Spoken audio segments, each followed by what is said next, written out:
یا ایھا الناس سے مخاطبت ہو رہی ہے، لوگوں ایک بات غور سے سنو۔ یہاں اللہ کون سی بات بڑے غور سے سنوانا چاہ رہا ہے اور مثال دے رہا ہے۔ اللہ مثالیں کیوں دیتا ہے، یہ بھی ایک سوال اس کے ساتھ۔ مثال کے ذریعے اللہ تعالیٰ اس لیے سمجھاتا ہے کہ مثال سے زیادہ وضاحت ہوتی ہے۔ سبحان اللہ، سبحان اللہ۔ اس لیے ہر کتاب میں جو پڑھنے والے طلبہ ہیں وہ ہر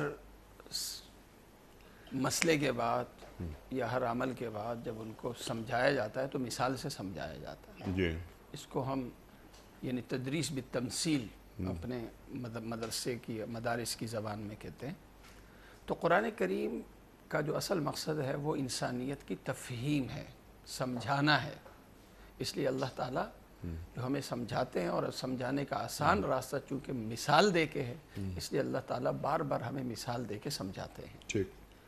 یہاں ایک انسان کی کمزوری ہے، ضعف کا لفظ آیا، خلق الانسان ضعیفا، انسان کمزور ہے۔ اس کے پاس طاقت ہوتی ہے نا تو یہ جھکاتا ہے، اور اگر اگلے کو اپنے سے زیادہ طاقتور دیکھتا ہے تو پھر یہ جھکتا ہے۔ جھکنا جھکانا یہ انسان کی نیچر میں ہے۔ انسان جھکے اگلے کے احترام میں، کوئی بری بات نہیں ہے، اچھی بات ہے، اچھی صفت ہے۔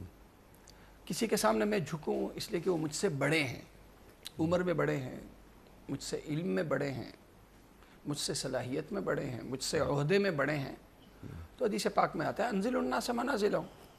آدمی کے درجے کے اعتبار سے انسان کو چاہیے کہ بیہیو کرے۔ یہ جو جھکنا ہے اس لیے کہ وہ مجھ سے بڑا ہے، احترام کی وجہ سے، دین اس کی نفی نہیں کرتا۔